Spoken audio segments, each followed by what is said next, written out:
So, what makes a friend? I think a friend is somebody that you trust and can go to in times of need, but also share positive experiences with, and they reciprocate those positive feelings in terms of if you're feeling extremely pumped up, then they will also get pumped up. If you're feeling sad, they'll be able to meet you where you're at and maybe not necessarily provide solutions all the time, but be able to uh, sort of just sit with you in those feelings and help you get through whatever's facing you. What do you think as an answer to that question? With everything you just said, pretty much. Really? Can you give Yeah. an example of in your life when you've turned to a friend in both a time of need, but also just to share good news? Yeah. When I was younger, I went through something and I went to my closest friend and I just said, like, I really need a friend. And we sat down and we both had a chat and we shared about everything. And I can't remember what the good news we shared about, but we never end on a negative. So we always have a positive at the end of, like, meeting up. Mm. If we have nothing negative to say, we have nothing negative to say. We'd always, like, if we have an issue, we'd talk to each other and then we'd always make it end out positive. Mm. No, so it's an example of you'd share some negative news. I'm assuming it's a she. Yeah. Sit with you through those feelings, help you maybe just process it in some sort of way. And then instead of finishing the encounter on a solemn note, you'd end the engagement with something positive to leave you feeling better than you went into that meetup. Interesting. Yeah. How about you? Going back a few years, I was 19 and was extremely stressed about not being successful, which sounds ridiculous because why is a 19-year-old so worried about the rest of their life and all of that stuff? But to me, it was a really big deal. I was so scared of not amounting to anything, or like even silly things that I'd always seen as milestones growing up in terms of my dad has done quite well for himself and I didn't want to under earn my dad. And it's silly because we all just want each other to do well, obviously, and that's the bottom line. But I was genuinely concerned because I couldn't see a way from earning £4.20 an hour from when I was 16, and maybe I was on £7 an hour when I was 19. I couldn't see a way where earning £7 an hour I was going to buy my first house. And at that point as well, there was a lot of pressure I was putting on myself because my dad bought his first house when he was 21. It was a £49,000 house. He put down £7,000 as a deposit, and with his salary at the time, he was able to get the leverage he needed to purchase the property. So my head had always had, well, right, my job is just to out earn inflation, and I don't care how much everything's gone up. That's just excuses. I'm gonna do whatever it takes to buy a house when I'm 21, or before I'm 21, see if I could beat him. And that, at age 19, I was doing well with my savings, but I was nowhere near the amount you'd need to buy a property because property did absolutely skyrocket through the mid sort of 2010s. And I mean, it's been rocketing ever since the 70s, really, but it did have a big dip in 2008, but I was only 8, so I couldn't buy one then.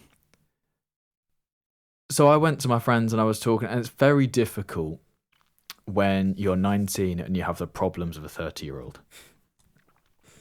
Because, first of all, people don't take you seriously. They're not necessarily even thinking about those things. And it's very easy to just push it aside. Oh, stop being ridiculous. You're only 19. Like, come on. But to me, there were genuine issues. Genuine things that needed solving. If you can't see a way out, there's nothing you can start working towards. And you have to be, as a human, you have to be working towards something. I spoke to people who are now still my closest friends 6 years later. And we basically just spoke it through. And we were like, okay, well, we can't see any immediate ways out of this problem, but let's talk about it from a perspective of self-preservation and what are things you would definitely not do. If you were to absolutely make sure you could never in your life buy a property, what would be some destructive behaviors you could do to not achieve it? So you go through, okay, well, I'm just going to rack up as much credit card debt as possible. Okay, cool. Flip that on its head. I'm not going to use a credit card ever. Then what else? Like getting a car payment. Well, that would detract from the goal because you're probably going to end up paying interest. And even if you don't, you have a monthly bill going out every month. That is just subtracting from your wealth. That's fine because I'm not interested in flashy cars or anything anyway. Overspending on basic groceries and just clothing, anything that's sort of nice to have, not a need to have, sets you back because if you spend £3 on a coffee, well, over a week, 7 times 3, £21 that you could save extra. Do that over a month, 4 times 21, you're getting onto like 84 quid, 87 quid. And then over a month, you're saving an extra 300 quid a month, 400 quid a month. And those types of things add up. Driving the shortest possible, least traffic route to work versus going a nice scenic route. For example, we live near the seaside. Driving up the seaside is much nicer than going maybe through the centre of town. But if the centre of town is quicker, shorter, would use less fuel, then that would be the way that I would go. So flipping problems on their head was something I learnt from my friends to help me piece together uncertain outcomes. And that's not something I would have achieved without having those friendships there. And it's also nice because I think humans are a species of service. People want to help other people. So if you can be vulnerable and open with friends in your life, they will appreciate the fact that you came to them for help. And it's the same. I would appreciate it if my friends came to me for help because then I can be of service. I know that I'm valuable to the group. That was a time when I went to a friend with a problem and they helped sit me through it. But also, recently there's been lots of positive news, like my YouTube channel exploded and I obviously told them about that. And then subsequent positive things that have happened out of that. And they weren't jealous. They weren't anything other than supportive and excited for me. And that's what you want in your true friends. So they're both examples of times where I went to a friend when I was in need. And I went to a friend in a time of success. And it was met with the appropriate response, solidifying in my mind that they are true friends and not in it for anything other than that. Very nice. Sounds like some good friends. Mm. So talking about being open and like going to your friends as a time of need, I actually found some stats. Let me just find them for 2 seconds. So that I did a men and a women's one because obviously men are known to keep their emotions hidden, whereas women like to be open and about with their emotions. Obviously, there's not an issue with men being honest about their emotions because I quite enjoy that. They quite enjoy it. You quite enjoy it. I quite enjoy it because then it's like, not as in like, oh yeah, like you're really sad. It's like, oh, okay, you can actually trust me because you're feeling sad. That you don't put an act on this. It's nice. Like, it's good for men to actually open up about their emotions and not just women. Women are just too emotional. But so anyway, so what was that about? What did I say? Some stats about men and women. So, oh yeah. I can't find it now. Where the hell has it gone? So I searched it up and asked about men and women with closeness, and how they differ, and so how many women say they have real friends? It's 90% to 92% of women at least have one close friend. 55% have 1 to 4 close friends, and 36% have 5 or more. It didn't say which gender it is. I would like to know that, actually. There's a women at the top, didn't it? No, this a gender is in like close friends. Is, are they close friends with men or are they close friends with women? But I didn't search that one up. But in 1 in 8 Britons, is what it says, say they have no close friends at all. Oh yeah, here it is. 44% of men and 31% of women say they are not emotionally open with any friends. Wow. That's shocking. It's quite a lot, isn't it? 44% of men. From men. And I feel like your friends, like knowing them and seeing them, like you lot with each other, you always talk about, not emotions, but you are an emotional group, as in the sense of like you can go to each other in the time of need. So it's quite surprising, actually. It's really funny as well how you meet your friends and then become comfortable enough to share your emotions with the group. I had essentially no core friends growing up. I mean, I had people I hung out with, but I haven't continued contact with them outside of school, particularly. Occasionally see it's their birthday on Facebook, or you have a memory with this person, but nothing. What was like 10 years ago? Yeah, literally. It's not a ongoing relationship, which is sad in a lot of cases, because I think we probably get on now, still to this day. But coming out of school, I didn't really have a core group of friends. So I got into trampolining and flips, which put me in the same building as a lot of dancers, street dancers, and the people that worked there and associated themselves with that place ended up becoming my core group of friends. Now, I didn't go into that building thinking I'm going to make my lifelong friends here. I went into it just with a passion for an activity, and lo and behold, if you have a passion / something you like doing, you're going to find other people that like the same thing because you're going to hang out in the right places. So instantly there's a level of connection there when you can both relate to liking the same thing. I fear that a lot of people, due to social media, online gaming, and online dating, don't have these in-person relationships anymore. Because if you ask 44% of men, or even if you ask all men, what is your hobby? It'd be interesting to see if 44% came back saying gaming. A lot of men game, don't they? And I wonder if it's at all correlated with them getting the social stimuli from online chat and gaming and hanging out with their friends digitally. When you're in a Call of Duty lobby, that's not the time to open up about your emotions. When you're having coffee with a group of friends, it is. So if you've just made friends digitally, or they were friends from school, but you never hung out after school, it was always on gaming,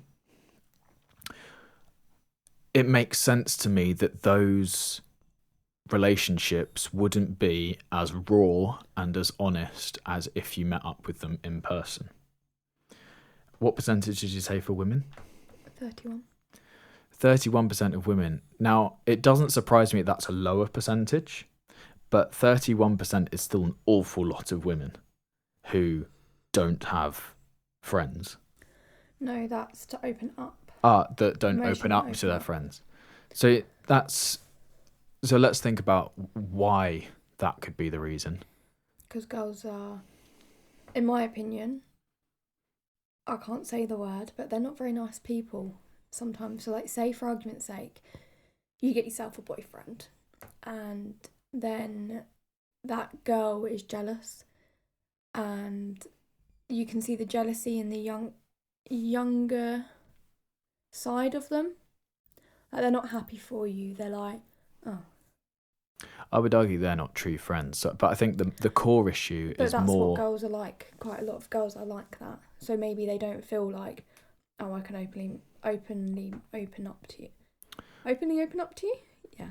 I think the core issue is more. They're not putting themselves in the situations to build friends that are true friendships. It's more just a pastime until they get a boyfriend. To be fair, yeah. Whereas I think you'd speak to some women and they're very much their goals of their life, and boyfriends are sort of pushed out the picture. There was a statistic, and I'm definitely going to butcher it, but it's something like, for the first time ever, there are more people between the ages of 18 and 45 that live a sexless existence and have no drive to go and engage with or seek out sexual relationships with other people anymore. I think so much of that is because the education rebalance between men and women, but also I think women being educated higher, there's a status game to be played in terms of men no longer can provide women what they couldn't get access to before. And when you do ask women, 80% say that they want the man to make the move first, as in ask them out.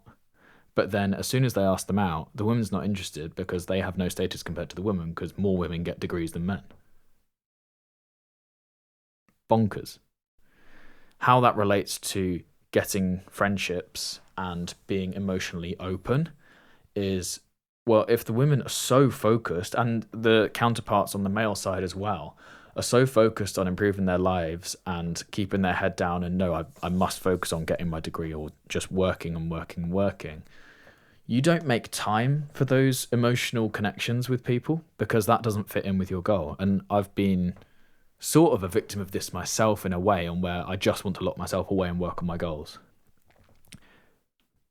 Because emotions don't have a place for goals. Goals don't leave any room for you to have emotions, because if you're emotionally unstable, you can't perform at your best. Which is why I think there's such a big party culture around high-end corporate jobs, because you've got to be so switched on and so robotic while you're working. You've got to let your emotions out at some point. And that's when a lot of people turn to cocaine and alcohol and partying all night and strippers and prostitutes and all of that stuff and living the high life out and nightlife out in London or whatever.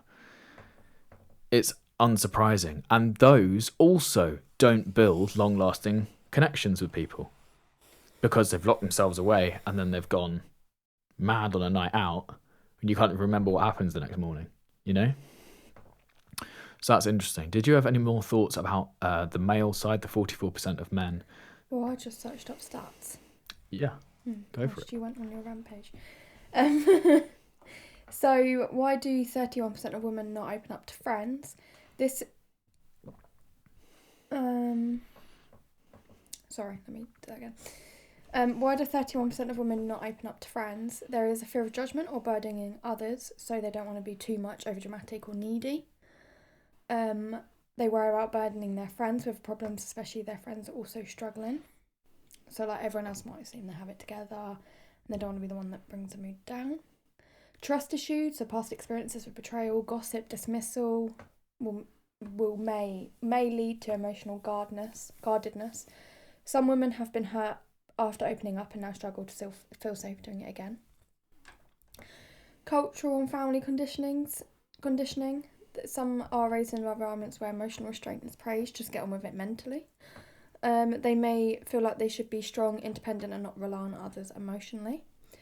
Lack of deep friendships. Not all friendships are created equally and may have surface level friends, but no one they truly call emotionally safe. You could be surrounded by people and still feel completely unable to open. Mental health struggles. Depression and anxiety can isolate people emotionally and even support in supportive circles. Those who are struggling often feel at least the least able to talk about it. So, nearly 1 in 3 still struggle to open up due to the fear of judgment, past betrayals, cultural pressure to stay strong, or simply not have the right kind of friend. Which, to be fair, in every single one of those, I relate. Genuinely. Apart from maybe the raised environments where emotional restraint is just get on with it, but the independent, strong part I relate to. But I relate probably to all of that. And I do see it. It's not just... No, it's interesting. I think it's the same with friendships and romantic relationships. You would never go on the first date and tell them the woes of your life. No, but it's still your friends and like friends you've built up over time, and you can build up friendship as in like where me and my long-term friend that I've known since primary school, we can go to each other whenever, like we don't have to message every day. It can go months and months and months without having a message. And then like you see them pop up on your Instagram or something and you message them back going, oh, this looked really fun or something, and then the conversation starts, and oh, do you want to meet up on this date, such and such. But there are also ways you make friends, like working friends. Like I have made friends that I've worked with, but then they completely cut you up because you've moved a job, and they don't like the fact you might have moved a job because you've come away from a job that they thought you'd be in forever. What are they called? Work besties, something like that. They weren't true friends. But like, there's other things like that, and then you've got friends that you met at your lowest, so you all talk about your feelings, and then you've got friends where you met at your highest, and you still talk about your high, good emotions, but you can't talk about your lowest because that's the type of friendship you've made, unless you are comfortable and 100% that they might be always positive people, but you might be feeling a low that day, and you're like, do I want to go out with them? I think true friends, you can meet you wherever you're at. It's unfortunate that I think people are so insecure with themselves that they put these artificial handcuffs on themselves when they go out to meet with certain people. So, for example, like you said, with the positive group of friends, you don't want to come in with negative news. Well, I think part of that comes to trusting yourself in those situations to be like, and I'm speaking from a point of you've spent maybe a year building up this friendship. It's not a brand new friendship. You go to them, and although it's not normal for you in that particular group of friends where everyone's always positive, you bring to them negative news, or you bring up something that's emotionally upset you in your life, and just see how they deal with it. I think a lot of people have the assumption that, oh, this is my positive friend group, therefore I must always be positive around these people. When actually, I wonder how many of the people in that friendship group are dying inside because they want to share the emotional, sad stuff, but don't feel brave enough to make the first move in terms of opening up emotionally. So I feel like advice for people at home would be make that move, and you'll find out who your friends are. And you can still hang out with the positive people on the positive occasions, but you will then know who your core group of friends is that are with you for better or for worse. And hopefully that will have a positive impact on your life. And I also searched up to why men don't open up, and it is a man up mentality.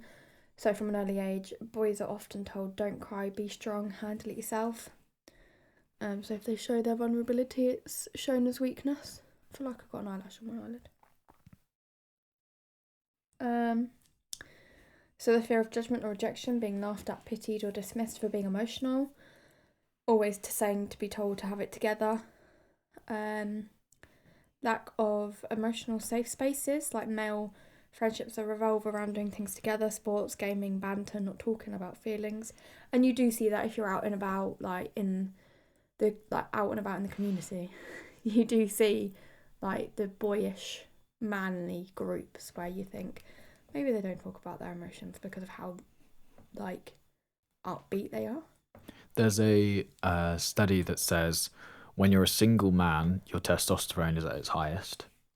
When you're in a relationship, your testosterone levels drop. And when you have kids, your testosterone levels drop again. And this is, I think, a mellowing out of men for the protection of their families. So once you've got a woman in your life as a man, you don't want to be on maximum aggression and sex drive mode all the time, because that wouldn't be good for a long-term stable relationship. Once again, when you have kids, you don't want to be super aggressive and, you know, constantly thinking about sex when you're trying to look after your kids. You know, you need to be present for your partner, and then you need to be present for your partner and your kids. And this means that you do get, when you're single, you get these groups of single lads that have super high sex drive and super high, I just want to fight all the time emotions. And that makes it more difficult, I think, for them to open up, because when you're fueled by testosterone, you don't feel the need to. It's a lot easier to push through. I think men become more sensitive once they get girlfriends because their testosterone level drops, and they've found somebody that they don't mind opening up to, because that's how you build a strong, healthy relationship. I think this is another reason why a lot of 6-month relationships occur, because you have the moment when the guy's testosterone is still really high, and it's 6 months and it's all sex, it's all the honeymoon period, it's all great, but they haven't spent the time over that period to build an emotional connection with the person. It's just been surface level. A bit like we discussed is, does love at first sight exist? What the mellowing out of the man means is that you can be more emotionally open and you progress through life with a more balanced perspective. What is a fake friend and what is a real friend? I think we touched on it briefly earlier. I think a fake friend is somebody who is only there for the highs and when it's easy. When you get a friend come to you as an emotional wreck because they've just gone through a breakup and they got fired and they lost their job and they don't know how they're going to pay their rent, and you've got to be the person that they come to, and you've got to help them somehow deal with it and process it, and then help them rebuild their life. That's a lot for anyone. That's a lot of pressure to be put on you. But I think the person who, as I said earlier, can just sit with you through that and not necessarily provide solutions, but just be there for them and hear them out, and just sit with them. That is the real friend. The fake friend is the one that's called up or sent a message on Instagram, hey, can we hang out? I've just had like a lot of bad stuff happen. They're the person that would say, oh yeah, well, we're going out with like a group on Friday night. We're going to go out clubbing and drinking. It's like, well, that person's not going to be in the right headspace to go and do that. And it's a great way to avoid having those deep conversations, because it's just... What are you saying? Oh, okay. I thought you just did a big fart. It's a great way to avoid having those deep emotional conversations and building those connections, because they are scary. If you're not used to having deep emotional conversations, and this is why I like doing this podcast, it's also why I like having the podcast with Connor, Beneath the Noise, because it allows for those conversations to happen and actually brings two people closer together in terms of engagement and knowing sort of what's going on in somebody's thought process when they approach different topics. I find that super interesting. So what are your thoughts on real friends versus fake friends? How do you identify if a friendship is real or fake? I have had a few fake ones, but you can identify it in the friendship. Well, I couldn't anyway. Because I had this one friend and we worked in the same place together. And we were very close. Like, when I lost my nan, she was there for me. It was really nice. It was really supportive. So it wasn't like just a work friend. It was like emotionally there. And then she never really left her house, so I started going over there and built up her confidence to then finally leave her house. So it was like we were building each other up, and so yeah, we were working together and all of that. We'd see each other literally nearly every single day, at work and after work. So there was no like signs of it being a fake friendship. Like we were very like there for each other basically. And then she had left because, well, no one was really happy at the work we were at. So she left and she went elsewhere. And I stuck with her whilst I was also looking for a job for myself. But I was taking more of a time because I only went to that job to be there for a couple of months to earn some money to then go to uni until COVID hit.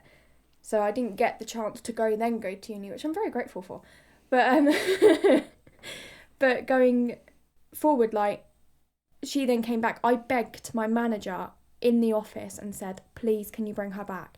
She's really good. She needs to come back. She'll be really supportive. She'll be good with the little ones.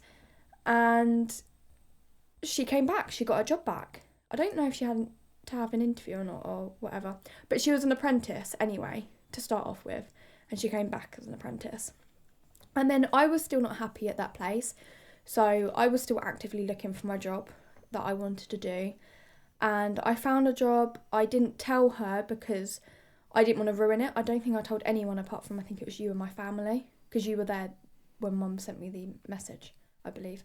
So only my family and Will knew.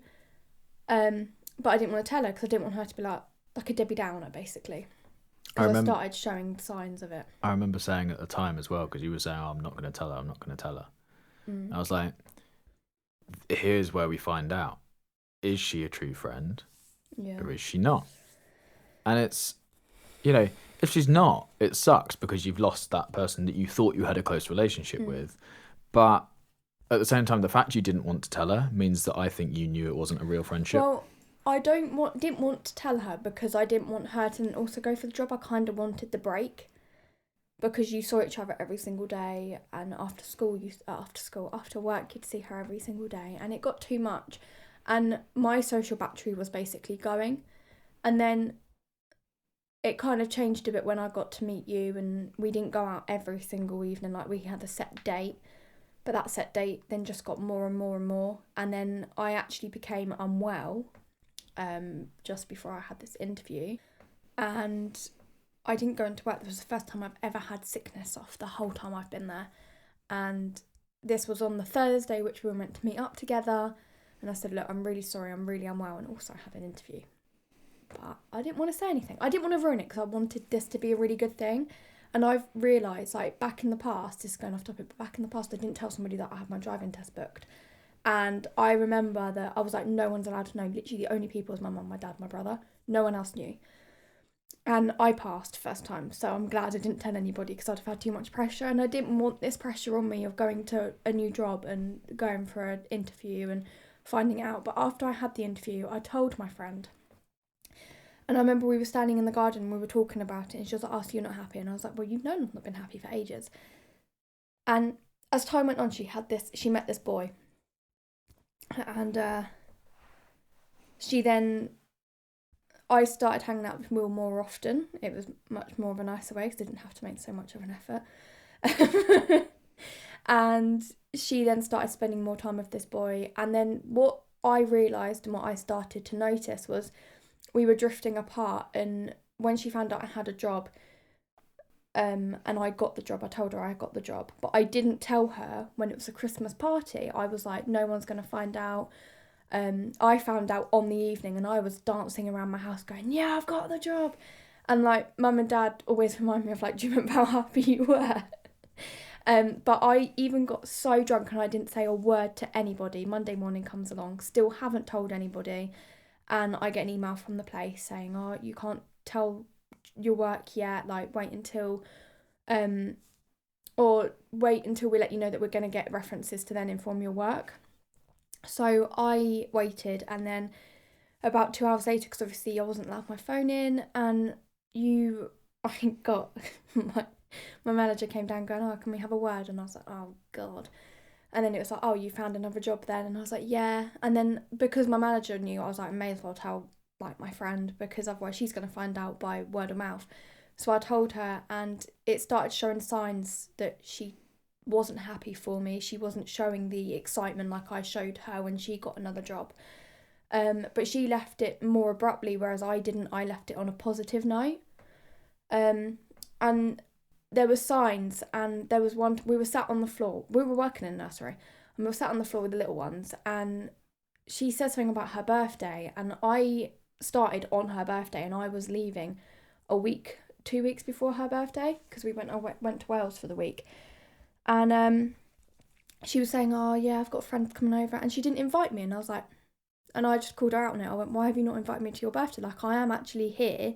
The following day I'm going to Wales. I don't see what the issue is. And she was like, oh, I didn't think you were really interested. I was going to invite you. I said, but it sounds like you've planned it out. You've invited the people you wanted to invite. Like, that's not me saying that.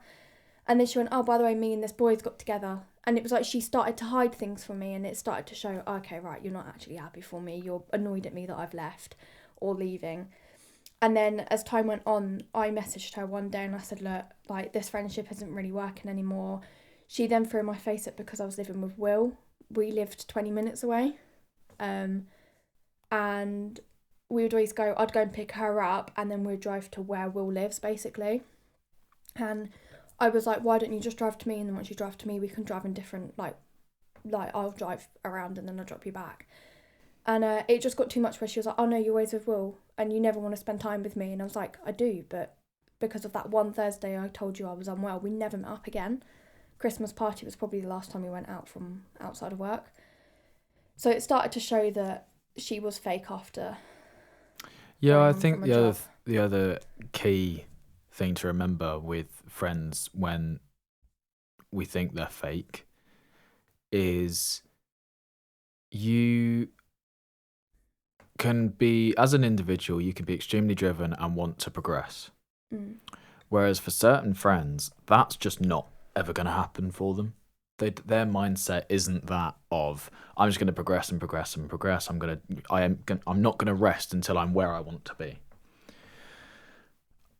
A lot of people then see people around them achieving things and actually doing what they want to be doing while they're stuck in the same job over and over and over, and are resentful about that. They don't like the fact that you get to go and do what you've always dreamed of. Well, maybe they're not even sure what their dream job is. No, it was my dream job. No, but they see you progressing towards something else, or at least trying something new. And they're like, oh, well, why are you trying something new? Like, am I not good enough for you when I'm here? And the thing is with other people is like sometimes they're just too dumb as well. That's a big thing. You can have people in your life that are just way too dumb to want to do anything, and acknowledge what situations are and like piece together sentences. And I can't even piece together sentences. Yep. But these people are resentful, and you've got to think it's not their fault. It's sort of how they're conditioned. And until they make a conscious decision to actively make their lives better, or really try and support the people around them because they try and better themselves, they're going to stay in the same house with the same like group of friends, and anything that's outside of their pocket of I know this world. And this is where I'm in charge. This is I'm the main character here. Yeah. As soon as anything goes against that or threatens it, they're very quick to cut these people out of their lives that are actually progressing. But what never made sense to me was that, so she got dropped from a friend that ended up having a boyfriend as well as, and she did exactly the same to me. She knew how bad it made her feel, but she still continued to do that to myself. Like, I get that, yeah, you're really happy, and that I don't care that you're in a relationship, to be fair. Like, if you're happy, you're happy. Like, just hopefully he makes you happy and continues to do so. But it was the fact that she made me feel like how she felt when that friend dropped her for that boyfriend, and why would you do that again to somebody else and let them feel the same pain that you felt? I believe fake friends are a plaster or band-aid to a connection they don't have in their lives. So you're never meant to be there permanently to them. It's so hard to make friends. They think about that or not, you're not meant to be there permanently. You are just there to fill the void until they find the connection that they're looking for. And in the person you're talking about case, it was probably a relationship and a boyfriend. But in the void of them not having a boyfriend, they found, oh, well, I can just spend every day with Soph, and that will give me the sense of human connection that I need until I find that person. Yeah, it's really frustrating. And I had like another friend, and I was friends with her from basically nursery. And we were friends, and we saw each other every day again. Not as in like really weirdly every day. It was as in we'd go to the park. Like, we lived literally 2 minutes away from each other, like a 10-minute walk, 2-minute drive.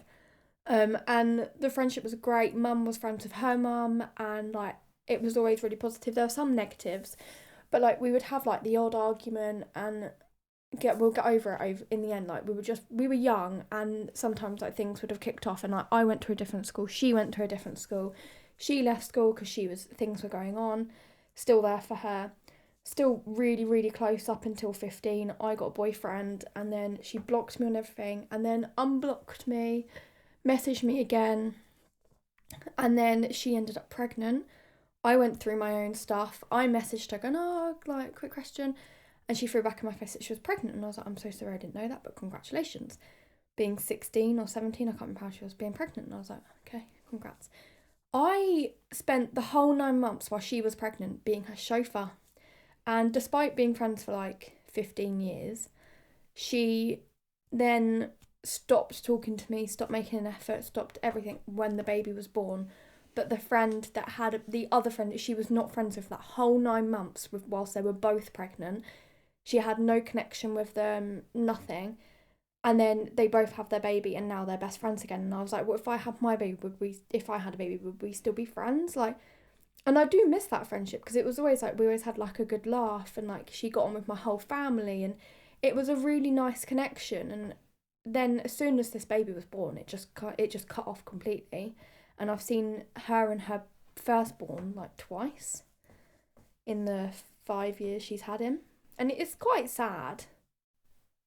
Or 6 years, I can't remember, but like that as well. Like, I know that was a real friendship when we were younger, and then obviously we just grew up and grew apart. But it's still quite sad. Like, if I message her now, like, we would get a message, but it wouldn't be the same old friend.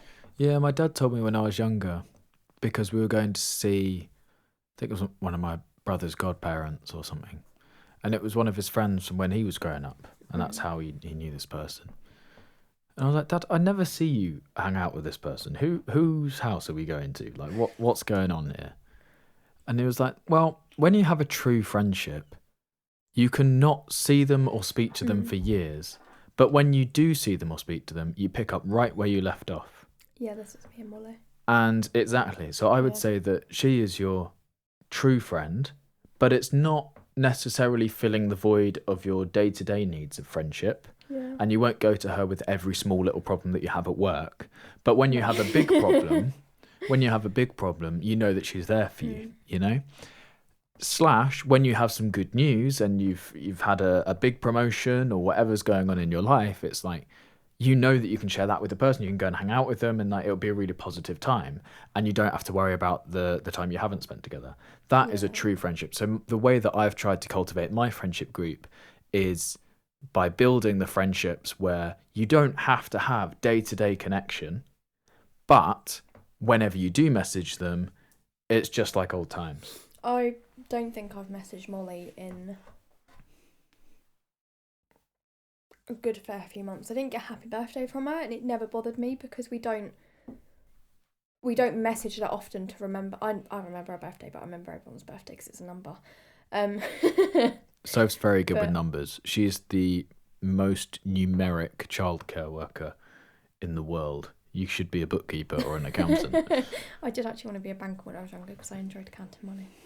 But I'm really good with numbers, and I will remember her birthday, and I think it's also because it's my uncle's birthday, the day after or the day before. That's how I remember my friends' birthdays. It's always somebody in my life. It's the same as.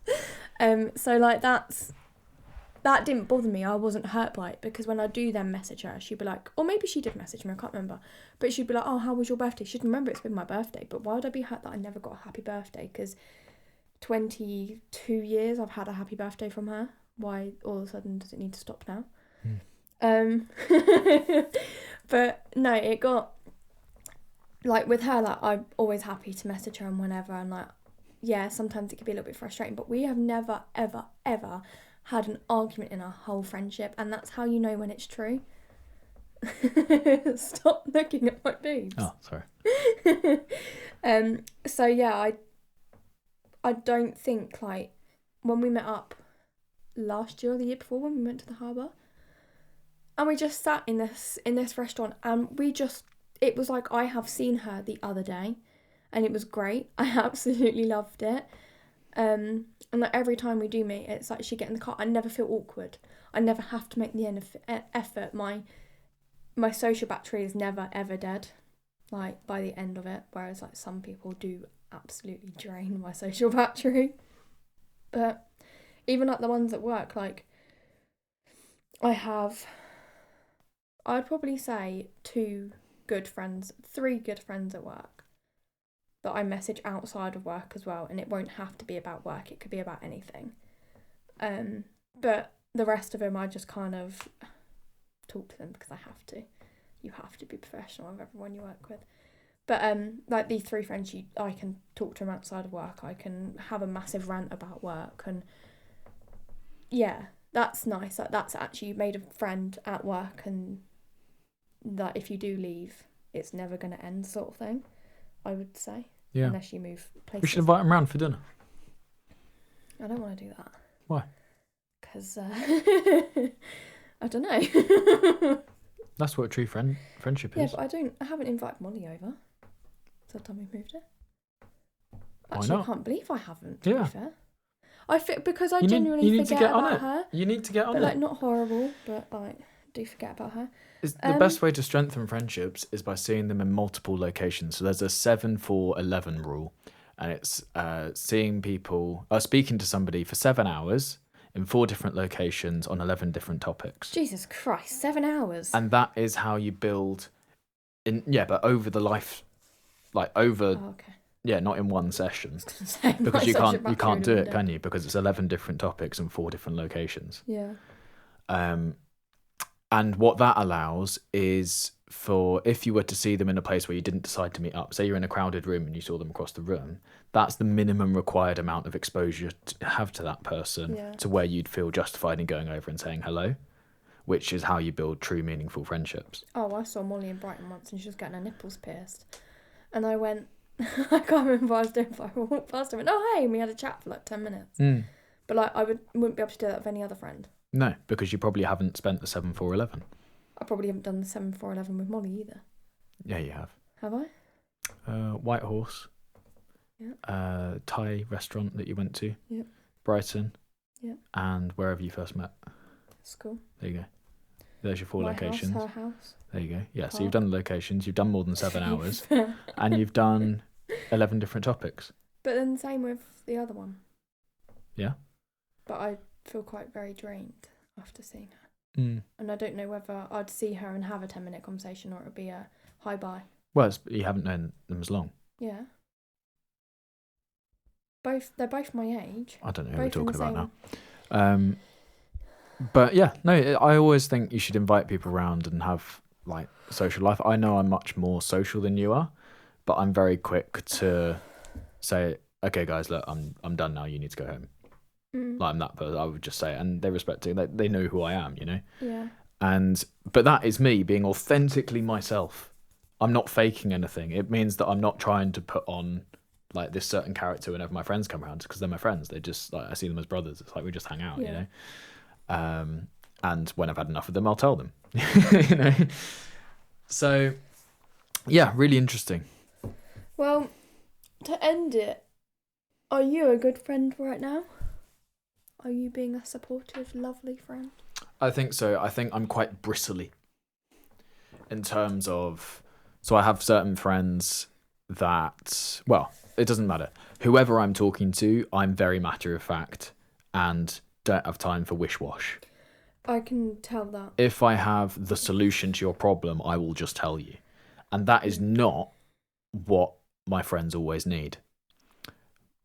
But there are That's not certain friends in my life who I will sit in their problems with them just So- to accompany. So you listen while you check in. Well, do you guys actually check in that often? Yep, checked in with Connor yesterday. Yeah, but the rest as well. Yes, but more so when I see them in person, it wouldn't be a message. Maybe. So I've only got probably 4 really close friends, but that's plenty for me because you're only supposed to have 5 really close friends just because of the time investment required in them, and your girlfriend takes up 2 of those slots.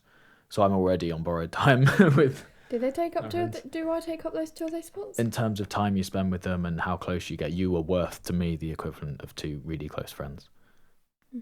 That's generally how the thing works. There's a template So when for we it. leave and move to Cornwall. I'm gonna have to make 3 new close friends or fly out my friends. Well, But yeah, so I think I am a good friend. I think the way that I present to people when they're in need can be too matter of fact, which is something that I'm not trying to work on because I make no apologies for it. I'm going to help you out of your situation. If you're not ready to follow the advice, don't ask me. yeah, you are very like that with me as well. I definitely have friends that will sit in my mess with me, and I'm appreciative for that. But I think 9 times out of 10, I just need to be reminded that, that's not working on your goal. You need to work on your goal. And that generally gets me out of any emotional situation. What about you? Are you a good friend to people? Do you invite people round your house? I have 2 people. Oh, I know the other person. Just clicked. Yes. Yeah. How many times have I spoken about them? Yeah, 2 people I've invited around, and there's one like Jess, where she gave me sunflowers for my birthday. I didn't get a happy birthday from her, but I got sunflowers, and I'm not gonna complain about that. But like, I would say I'm a good friend. I don't feel like you have to come over to my place. Like, if we can go out and get a drink instead of coming here, because I spend a lot of time here. I'd rather get out the house. Would you sit down with Jess to hear out her problems? Yeah, I have done many a times. And would you share good news with Jess as and when you get it? Yeah, told her I became a senior. Would you be excited for her if she came to you with good news, genuinely, or would you feel like you had to fake it? No, I genuinely was very happy for her when she found a new job. So why has she not been round for a curry? Because I have invited her, we're just very busy people. Oh yeah, for my birthday, by the way. Do you want to invite some of your friends as well? Just make a big thing of it. Yeah. Poker night, let's go. There's going to be a lot of people. Yeah. You Party. got your friends. How many friends have you got?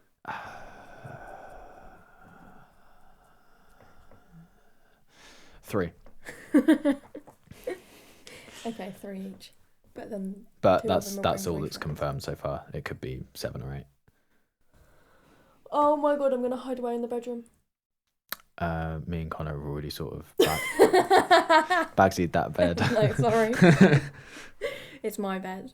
My flat, my bed. Well, you can join us if you want. You just might not like what you see. No, thank you. You can go and do it elsewhere. But no, I'd say I'm a good friend. I do check in. I do message. I don't check in often because I like to have that long flow of a conversation.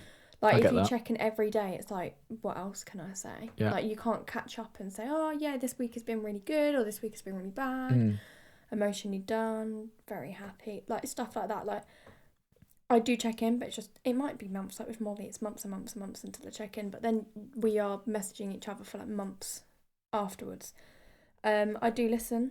I give him advice when needed. I give him the right advice if I can. If I think that's right, it might not work for them.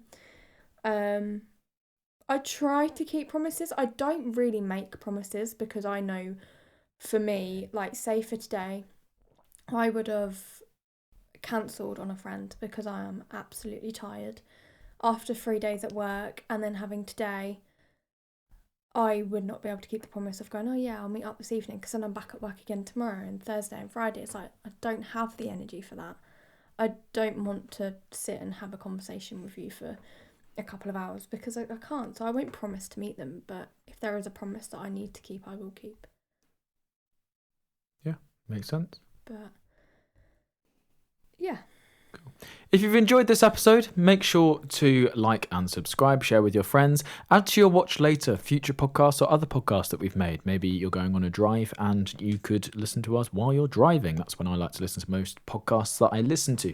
So do you have any closing thoughts? I would, for you today, I would text a person, just say, hey, I value you and thanks for being my friend, and see if they reply. Not in group chats, one-on-one. You'll get better responses. Yeah. I don't like group chats. I love group chats, but that's because I can be lazy. And that's exactly why you need to message people one-on-one, because people think of group chats as, oh, somebody else will respond to that.